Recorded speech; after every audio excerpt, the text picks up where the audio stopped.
and an LLM in Jodhpur, a recognized expert in AI governance, intellectual property, and cyber law.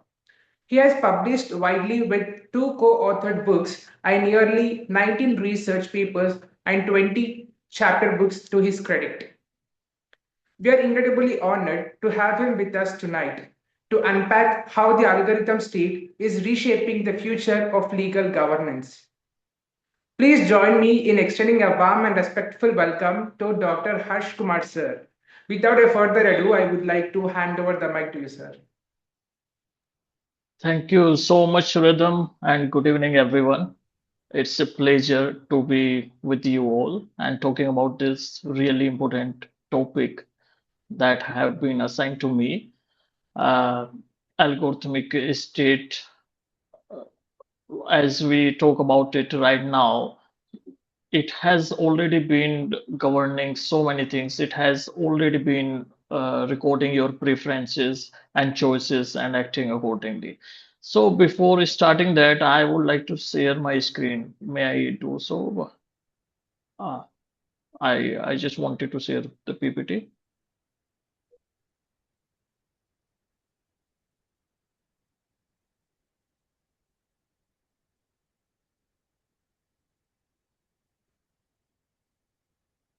Yes, sir, you can.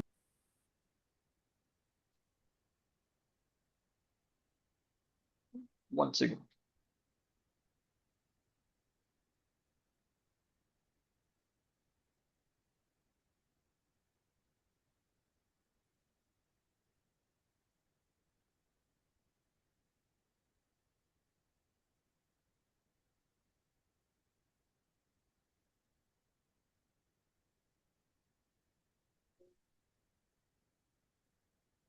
Is it visible to you all?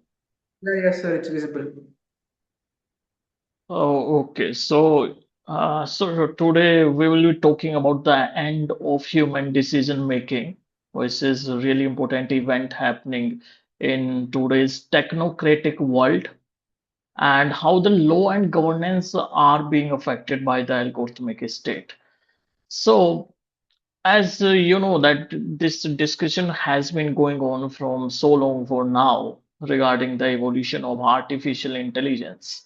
So there are some obvious fears that whether the AI robot will take the human jobs, whether the artificial intelligence would replace the human decision making thoroughly, and what are the ethical concerns in regarding the artificial intelligence? So we will be covering those parts in today's discussion.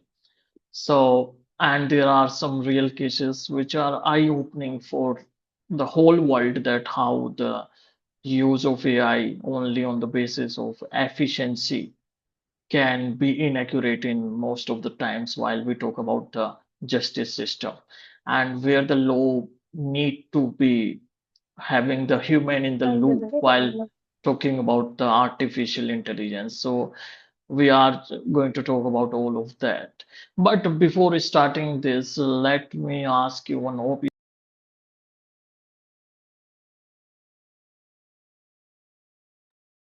Sir, excuse me, sir. So your mic got unmuted, sir. It got muted. I was muted all the time. Should I start again? Was I unmuted all the time? Okay. Am I audible now? Yes, it's audible. Yes, sir. Okay. So, as we are talking about this topic that the law and governance in algorithmic state and what is the status of the human decision making while we are applying artificial intelligence in almost all the walks of life. Either we talk about the healthcare or education, obviously, or finance or any other field where the use of AI is being applied, deployed for the efficiency. So today we will be covering these parts that how the real cases are happening all around the world and what is the response of the justice systems all around the globe while talking about the problems which are arisen due to the use of AI, and where the due process, equal protection, and judicial review uh, are being cornered while we talk about the use of artificial general Sir, excuse intelligence. me, your screen Yes. is not visible. Uh, okay. So, is it visible now? No, it is not. I guess you have stopped the sharing. Can you check again? Let me do it. Yes, sir.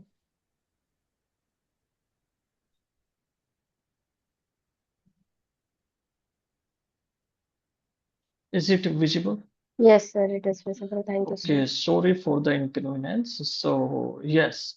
So, before starting with this whole discussion about the algorithmic state and what is the use of algorithm while we are deciding risk scores or predictive models, I just want to ask one simple question from you all that do you have any idea about algorithm? What we mean by algorithm? Any idea?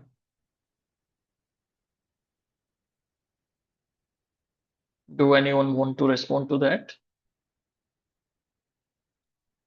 Is it a very new term or has it been here before the use of AI? Anyone?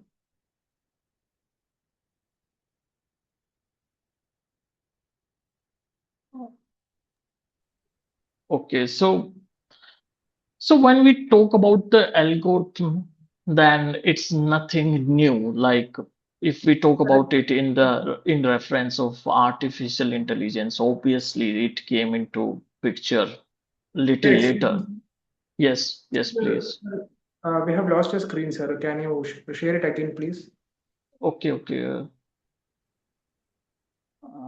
Uh, Sir, uh, if there is any network issue from your side, if you want, we no, can no. present on your behalf. There is no network issue. I will appreciate that if you can share the screen from your side, like I have shared the PPT with you Yes, already. sir. We will So if is be it sharing. possible, then it would be efficient for both of us.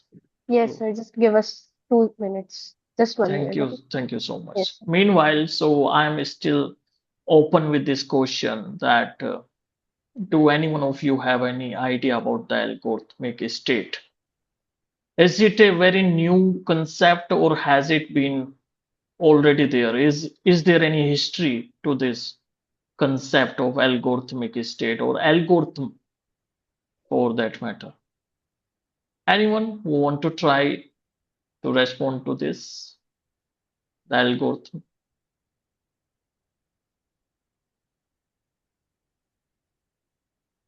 I hope you shared the wrong PPT. I have shared the another PPT. Can you share that please? Okay, sir. It's in the Just give. mail. It's in the Yes, mail. sir. We are sharing. Just give us Are 1 minute. are the mics like off for everyone? Read them or is it Sir, on?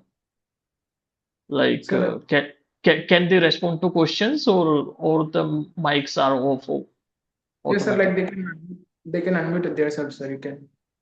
Okay, you can also answer it in the chat if you are comfortable with that. So talking about the historical part of algorithm, so it has been already there if we talk about the civilization of Babylon or any other civilization algorithm was already there. The only difference was that it was not used by the computer program that time. So when we talk about the algorithm, it's nothing but the set of instructions to produce the desired output. Like the biggest example of algorithm is recipe. So recipe of any dishes you can name are going on from hundreds of years. So if you talk about any of the dish, so you will see that recipe has been going on. That's also algorithm. So if you talk about the any knitting pattern to make any product of decoration, those are all algorithm. The only difference come while we are applying it with the computer program. So with the use of algorithm to the computer program, it make decisions which are having a significant impact about the individual's healthcare, finance, employment, and that makes us rethink again that how the results of that computer program while using the algorithm can affect the having the adverse impact over the population. So if we talk about the algorithm, as I mentioned earlier, it's nothing new. It has been already there. It has been always there. The only difference came while we applied it with the computer program, while we automated it. That's where the things started changing. So if we are giving like if we talk about the recipe in the physical world and the same thing if we are giving the recipe parallelly for few words and ask the GPT to make a poem from those words, the same output will come like it happens in the physical world as well. That if we are using some particular products and making tea or making some other dish. So the same thing is there, which is being automated by the computer program. So we are going to talk about that. Are you able to share the PPT? Yes, sir. Like they're working on it. Like, Okay. please give us. So I would be uh, having more interest in the conversation if the people here who have joined can also become part of the discussion, because this is for everyone to think about this, what is going on these days with the use of AI. And you will be surprised that how the discussions are unfolding all around the globe.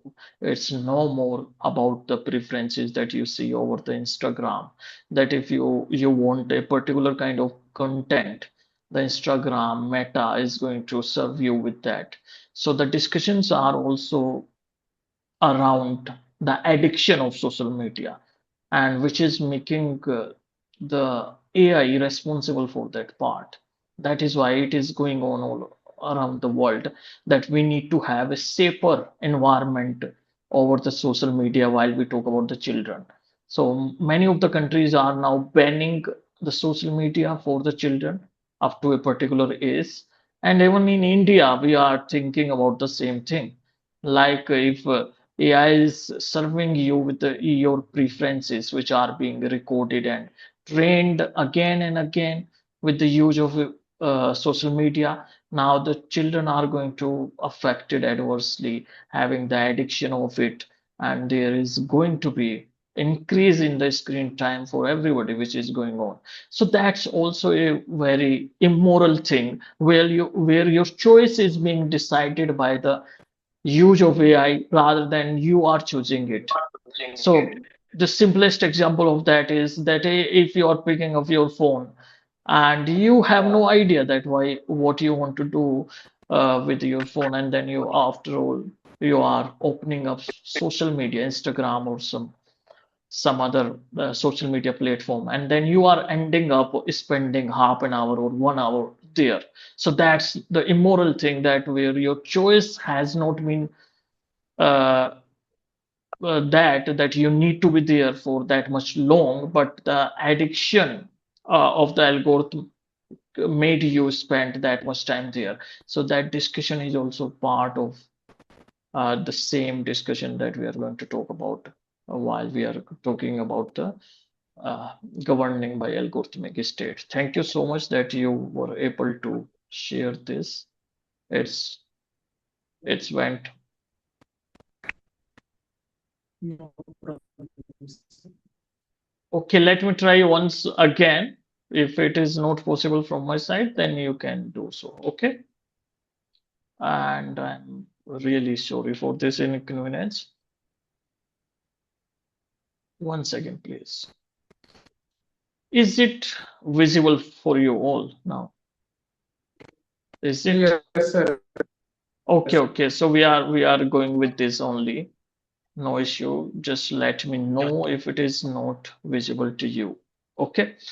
So yes, so as I told you that algorithmic state, now we are using the softwares for assessing the risk, for assessing the eligibility for job or for predictive models. Even it is being used for the judgment calls that required human experience. Now that discretion has been shifted by the use of AI because it is more efficient.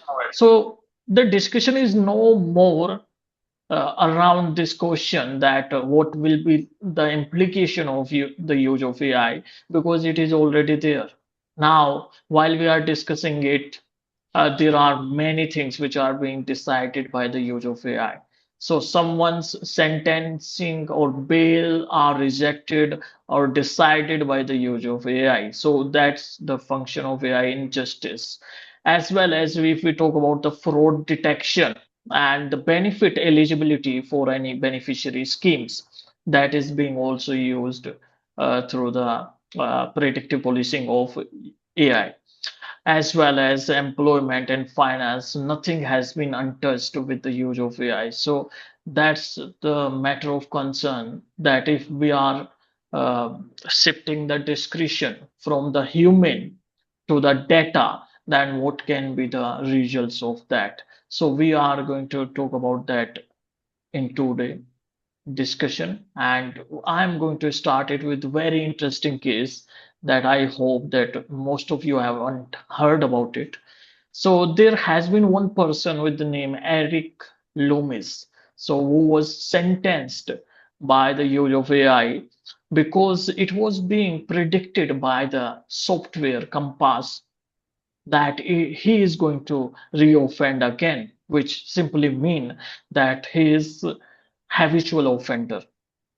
So when this victim of the Compass risk score, Eric Loomis, asked that how the score was calculated, so there was no response. There was no response to that because the private company who has developed this software came with this defense that that is our trade secret. We cannot release it openly. We cannot tell you that how it works.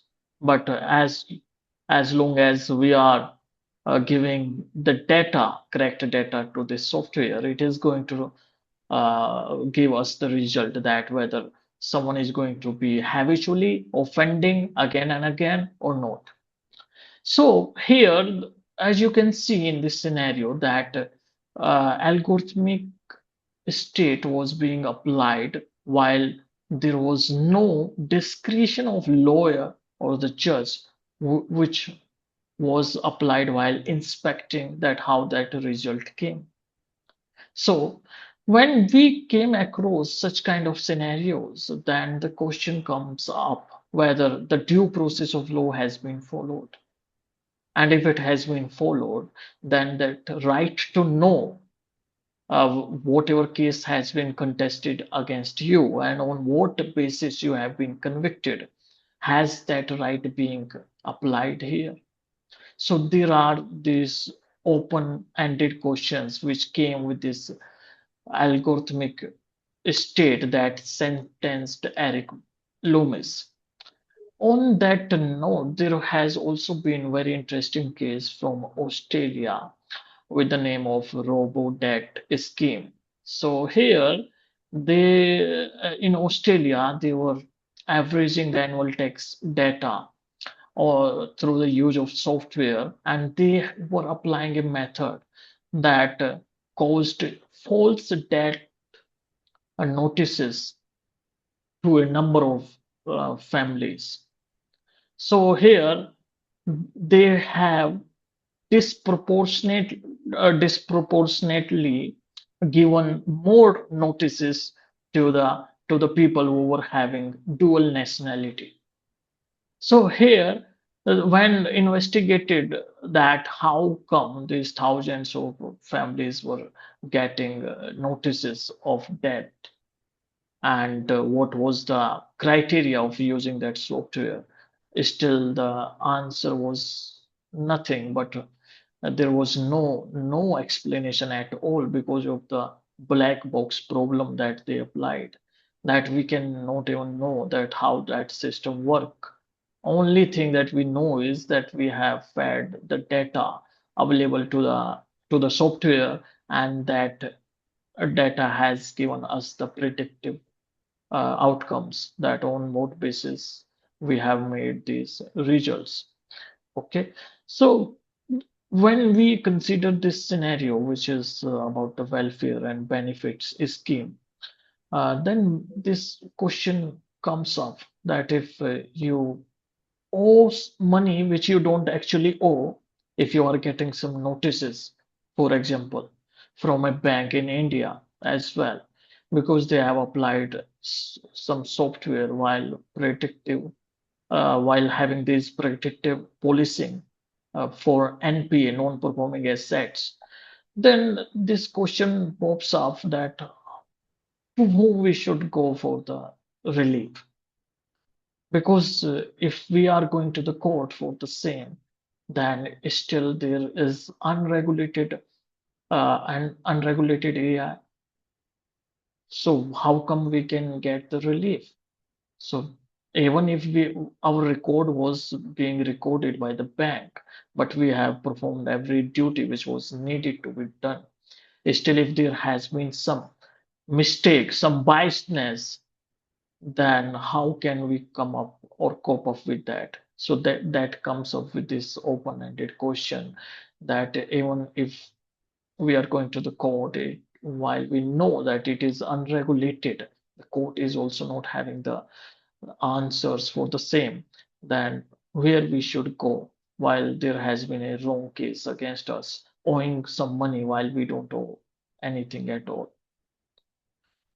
Then there has been a very interesting case study about citizen scoring, and this shows us that where the AI can be used if we are going with the race of the technology while not realizing the human rights. And this scenario is from China, where they have developed a social credit system. So what they do while we say this social credit systems, that they are just knowing the trustworthiness of individuals and businesses. So as you know that there can be some times in your life where you are breaching some contract. There can be some public conduct from your side where you are not having the best conduct, which can give you the low credit score according to this social credit, which can have some real world consequences, like you can also be blacklisted if it is very low.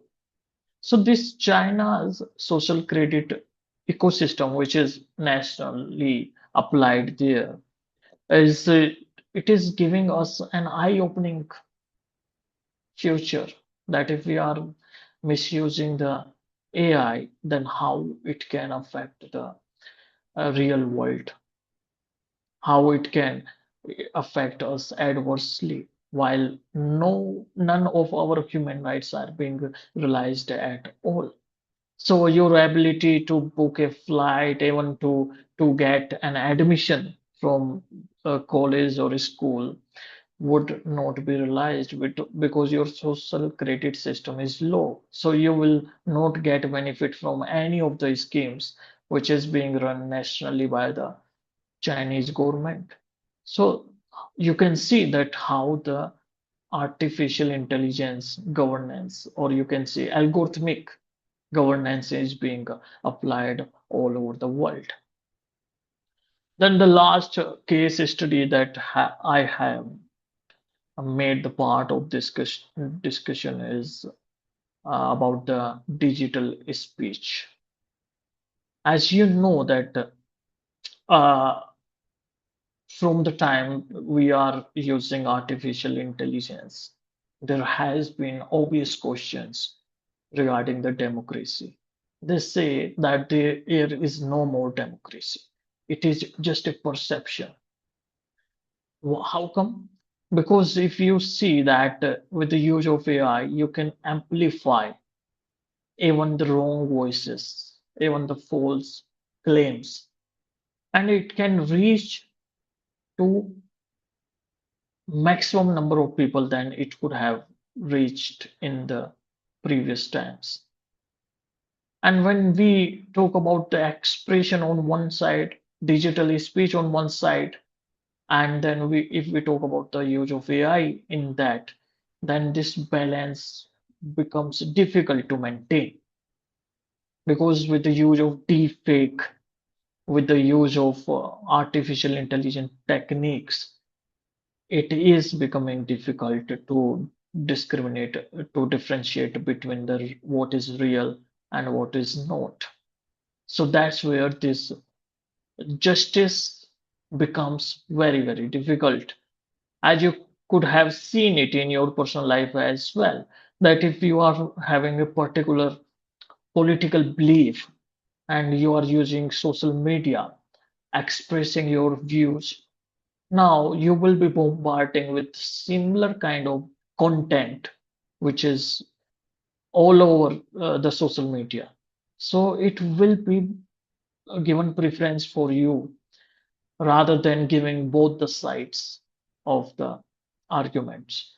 So that makes it difficult to have the freedom of digital speech. That makes it difficult to have a democratic values, to have democracy, to have due process at at the best. It can't be seen. It is just a perception that we are having that nothing has changed, but it has already been changed.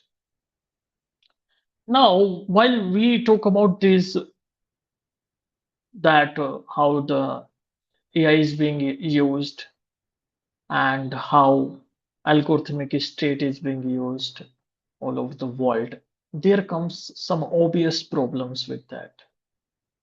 AI is no doubt more efficient than any human being ever existed. That is without any doubt a fact. It is more efficient. But the problems comes that there are certain human values which cannot be mimicked by the computer program. And that's where the problem occurs. That we find more biasness, we find more unjustifiable outcomes, we find more unfair, incorrect information. And one of the biggest problem is the black box problem. We are simply saying that if you are putting some data, because for the machine learning, you need to have data, then only your algorithmic state, then only your artificial general intelligence can work. So it is just doing the function of pattern recognition.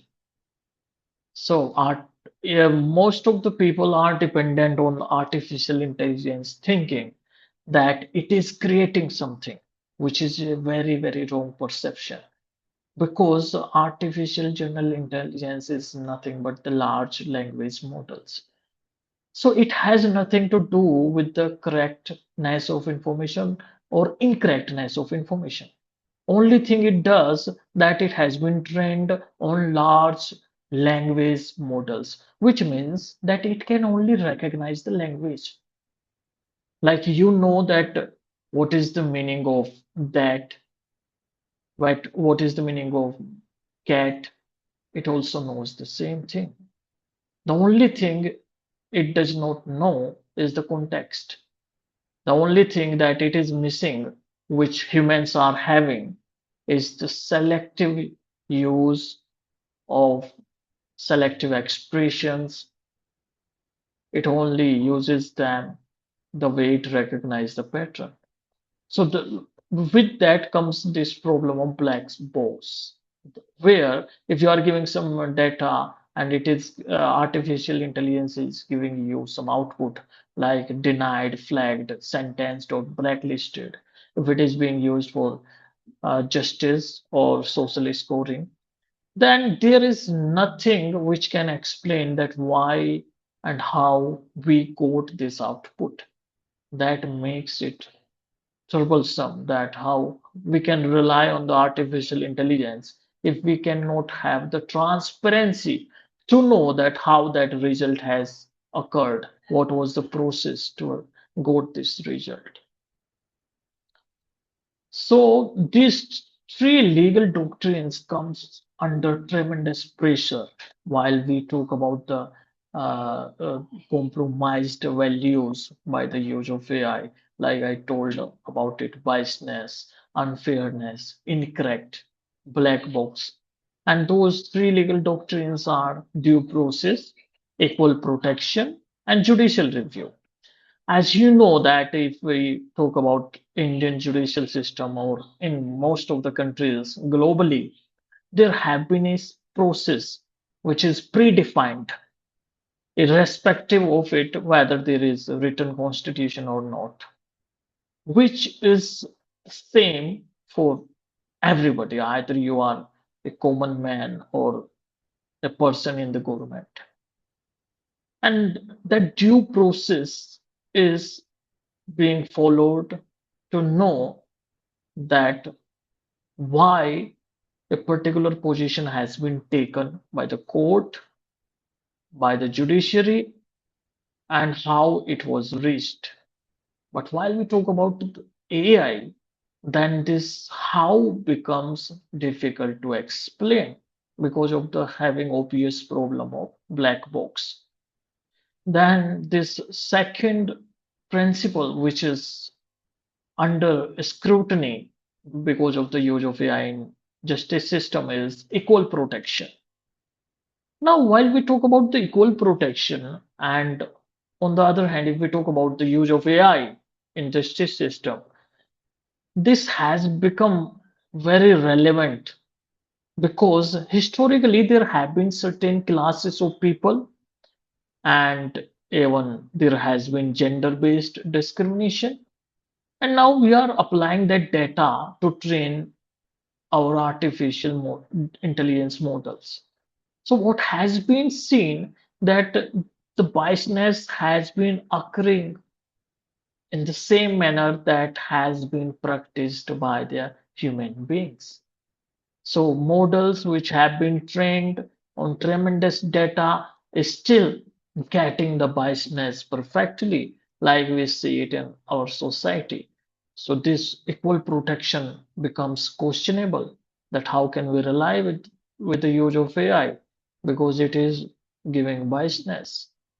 Then the third principle, judicial review, which means that even if judiciary is taking a certain position regarding a certain dispute, still it can be reviewed that what reasoning was being taken and how that being applied. But while we talk about the use of AI in justice system, then that become questionable because there is no review. There is black box problem in most of the AI models, which are unable to give you the transparent process that how that decision has been taken.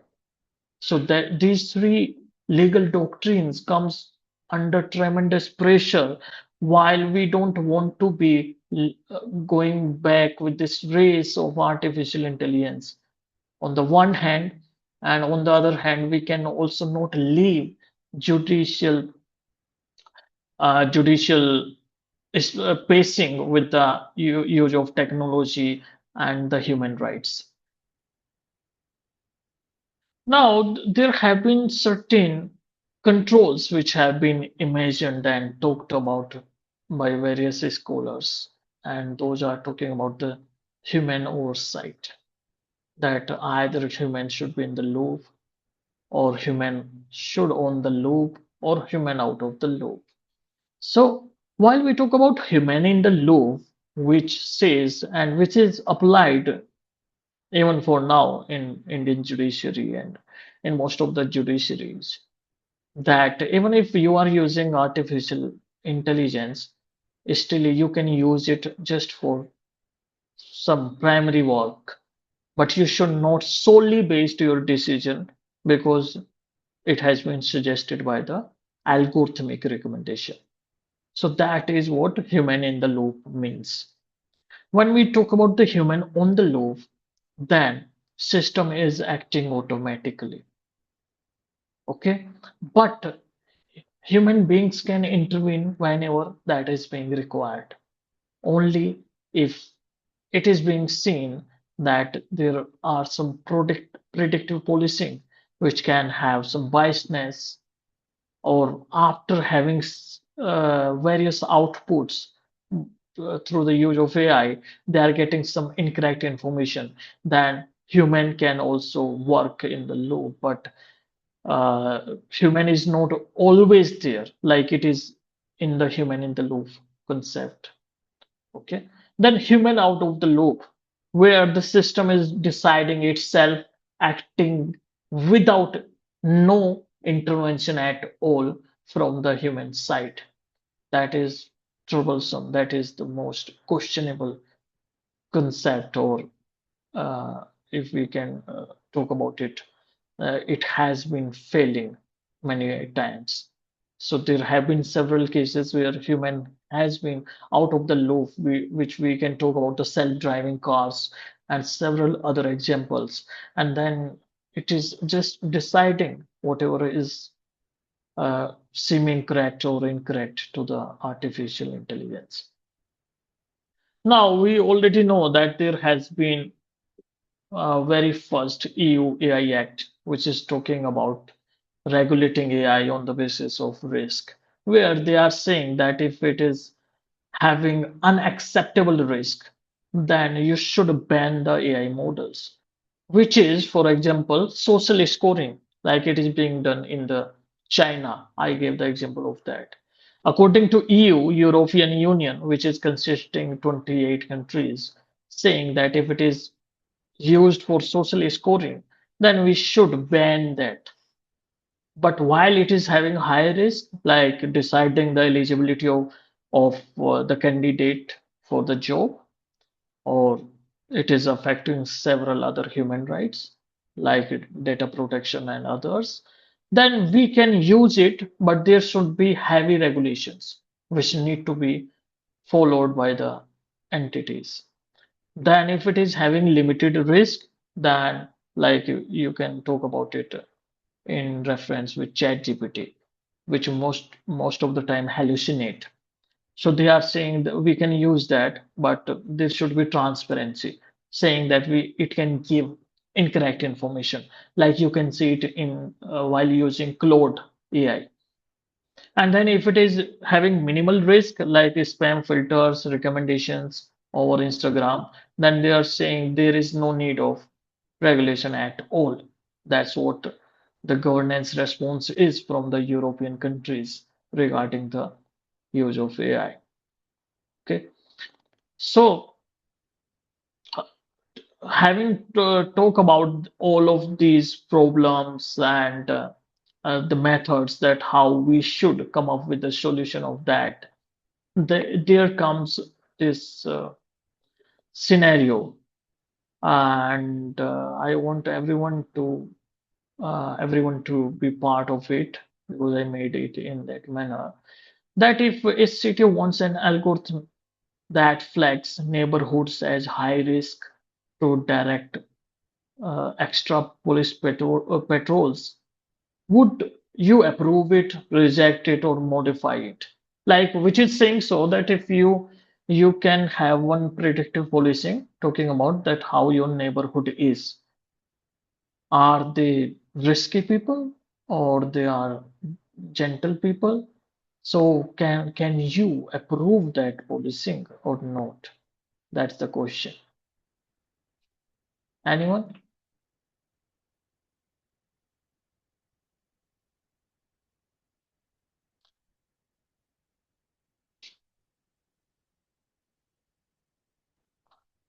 Okay, no response. So as I made them uh, for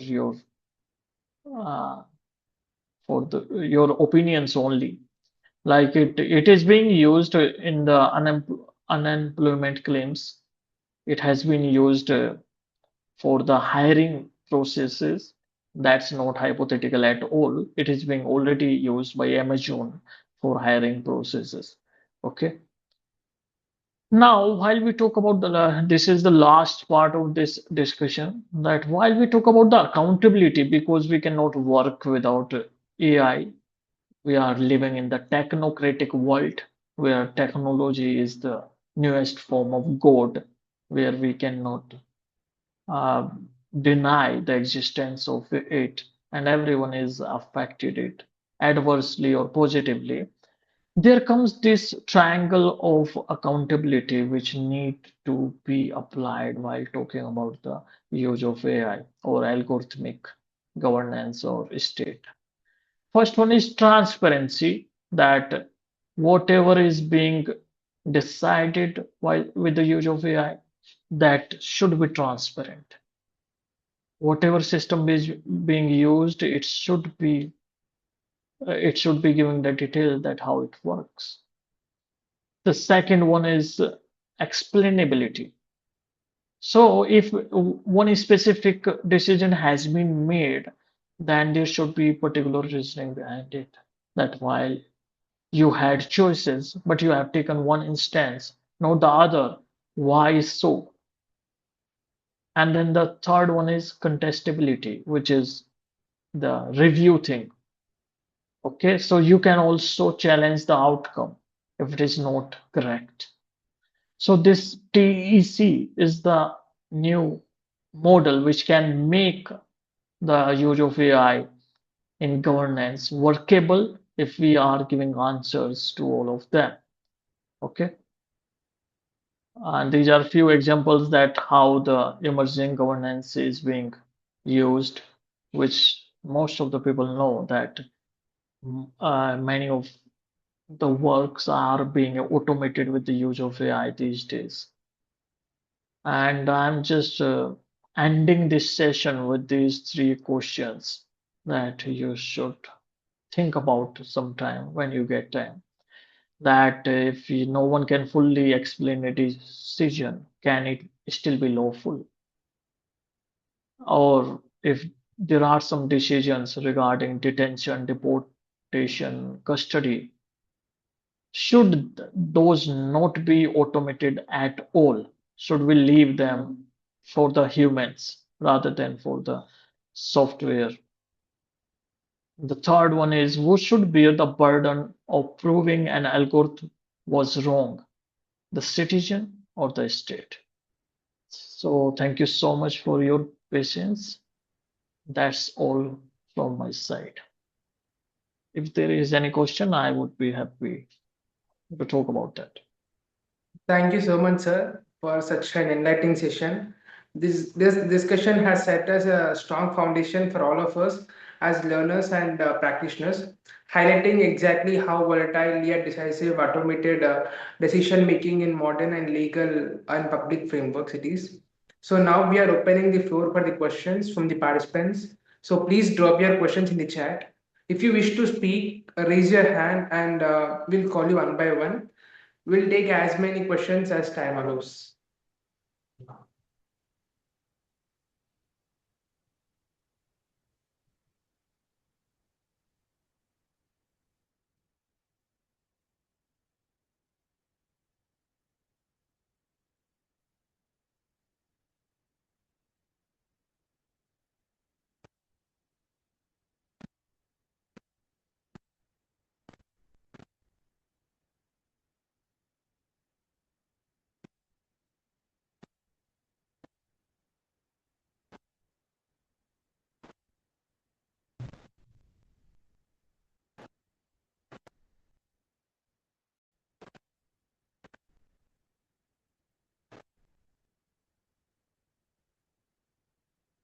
So there are a few questions in chat box, so can I read them out?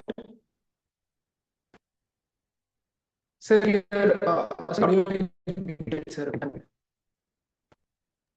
Yes, please, definitely. Read the Yes, question. sir. Sir, here there is a question. how to start career in the cyber law. Your voice is breaking rhythm. I'm unable to listen it properly. So how to start career in cyber law. I still couldn't get the question. Let me read it once. That how to start career in cyber law. Okay, so I don't know that at what stage of your education you are. Okay, but if you are a student of law and pursuing your LLP, BLLP, or like your graduation, then first of all, you just have some research record, which means that try to publish some blogs and research papers. And apart from that, most importantly, you need to read more about the cyber law and the changing dimensions of cyber law because this is ever-changing field. So you will see that from the time you have started your graduation and whatever you are doing, I don't know that really, it has changed a lot. So just try to focus that what is going on and develop interest in that and then proceed further and you will find a way. Yes. Any other question, Yes. Rhythm?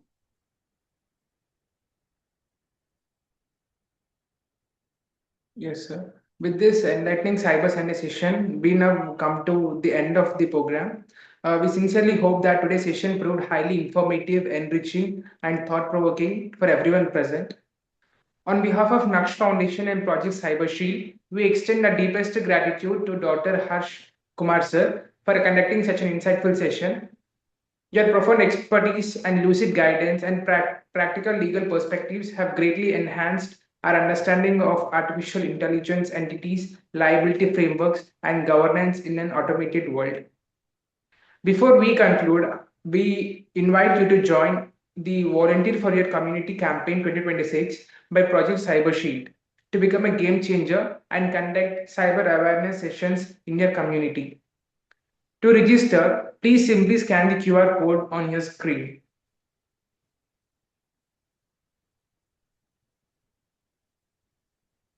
We kindly request all the participants to complete the post-assessment form by scanning the QR code displayed on your screen. Please note that certificates will be issued only upon successful submission of the feedback form. If there is any query regarding the session or certificate, you can email at event@naksh.org. Thank you for being a part of this learning journey. We look forward to welcoming you again in our upcoming sessions. Until then, stay informed, stay vigilant, stay secure, and continue contributing towards a safer and more resilient digital world. Thank you, everyone. Goodbye, take care, and have a wonderful day ahead. Thank you, Rhythm. You guys are doing a wonderful job. All the Thank you. best. And Thank you, whenever sir. you require my assistance in any point of time, let me know. So all the best. Best wishes. Thank you, sir. So there was a question from Rohit Kumar. Yes, please. What are your views on DPDP Act until when it will be in action?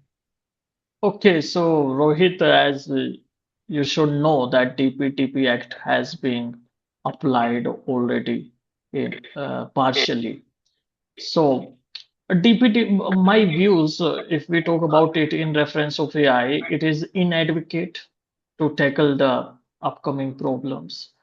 And even if we talk about the data protection, still it is lacking so many things. So even the legislature is planning to come up with the Digital India Act, most probably in 2027, which will be covering those recommendations which were missing in DPTP Act. Although it has been a landmark uh, statute while it came up, but there is a long way to go to deal with the problems which are already there.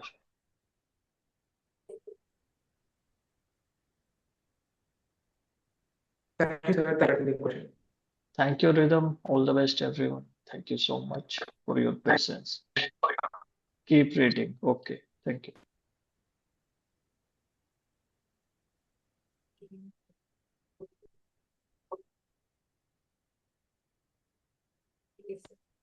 Yeah, thank you all.